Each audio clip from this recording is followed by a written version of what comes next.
ನೇಹಾ ಕೊಲೆ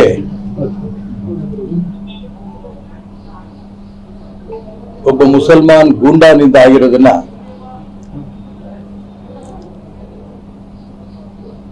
ರಾಜ್ಯ ಸರ್ಕಾರ ಗಂಭೀರವಾಗಿ ತಗೋಬೇಕು.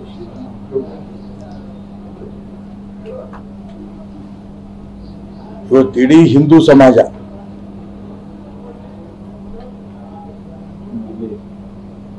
ನೇಹಾ ಕೊಲೆಯನ್ನ ಖಂಡಿಸ್ತಾ ಇದ್ದೇವೆ.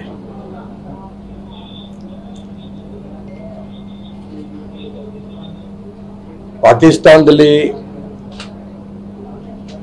ಹಿಂದೂ ಯುವತಿಯರ ಮೇಲೆ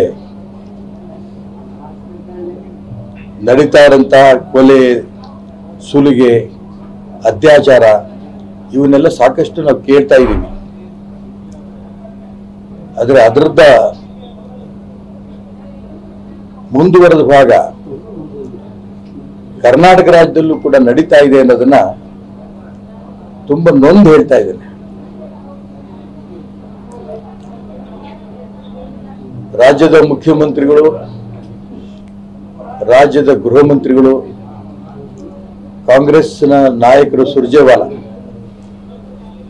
ಅವರ ಹೇಳಿಕೆಗಳು ಅವರ ಸ್ಥಾನಗಳಿಗೆ ಯಾವುದೇ ಕಾರಣಕ್ಕೂ ಕೂಡ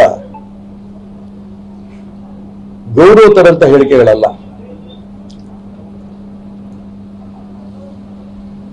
ಮುಖ್ಯಮಂತ್ರಿಗಳೇ ಹೇಳ್ತಾರೆ ಇದು ಖಾಸಗಿ ಅಂತ, ಗೃಹ ಮಂತ್ರಿಗಳು ಹೇಳ್ತಾ ಇದ್ದಾರೆ ಇದು ಲವ್ ಜಿಹಾದಿ ಅಲ್ಲ ಅಂತ, ಸುರ್ಜೇವಾಲಾ ಹೇಳ್ತಾರೆ ಕೊಲೆ ಆದ ಒಂದೇ ದಿನದಲ್ಲಿ ಆ ಕೊಲೆಗಡಕರನ್ನು ನಾವು ಬಂಧನ ಮಾಡಿದೀವಿ ಅಂತ. ಬಂಧನ ಮಾಡಿದ ಲೆಕ್ಕ ಅಲ್ಲ, ಕೊಲೆ ಆಗಕ್ಕೆ ಯಾಕೆ ಬಿಟ್ರಿ? ಸುರ್ಜೇವಾಲಾ ಅವರಿಗೆ, ಪರಮೇಶ್ವರ್ ಅವರಿಗೆ, ಸಿದ್ದರಾಮಯ್ಯ ನಾನು ಕೇಳಕ್ಕೆ ಇಷ್ಟಪಡ್ತೇನೆ, ನಿಮ್ಮ ಮಗಳನ್ನೇ ಈ ರೀತಿ ಆ ಮುಸಲ್ಮಾನ್ ಗೂಂಡಾಗಳು ಕೊಂದಿದ್ರೆ ನಿಮ್ ಹೇಳಿಕೆ ಇದೇ ರೀತಿ ಬರ್ತಿತ್ತ?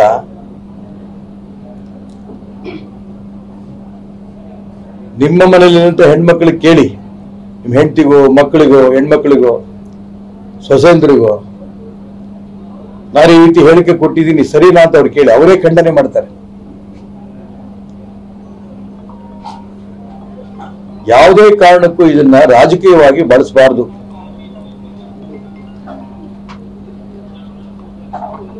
ಒಂದು ಹೆಣ್ಣು ಅಂದ್ರೆ ನಾವು ತಾಯಿ ಅಂತ ಕರೆಯುವಂತ ದೇಶ ಭಾರತ. ಈ ಹೆಣ್ಣಿನ ಕೊಲೆ ಮಾಡಂತ ರಾಕ್ಷಸನ್ನ ಒಂದು ನಿಮಿಷವೂ ಕೂಡ ಯೋಚನೆ ಮಾಡದೇನೆ ಇವರಿಗೆ ಎನ್ಕೌಂಟರ್ ಮಾಡಂತ ಪ್ರಯತ್ನವನ್ನು ನಡೆಸಬಹುದಿತ್ತು. ಯಾವ ರೀತಿ ಯೋಗಿ ಆದಿತ್ಯನಾಥ್ ಅವರು ಉತ್ತರ ಪ್ರದೇಶದಲ್ಲಿ ಮಾಡ್ತಾರೋ ಆ ಬದುಕಿನಲ್ಲಿ ಮಾಡಬಹುದಿತ್ತು. ಆದ್ರೆ ಮುಸಲ್ಮಾನರ ರಕ್ಷಣೆ ಮಾಡಂತ ವ್ಯವಸ್ಥೆ ನಮ್ಮ ರಾಜ್ಯದಲ್ಲಿ ಮುಂದುವರಿತಾ ಇದೆ. ಈಗಲೂ ಕೂಡ ನಾನು ರಾಜ್ಯದ ಮುಖ್ಯಮಂತ್ರಿಗಳು ಒತ್ತಾಯ ಮಾಡ್ತೇನೆ,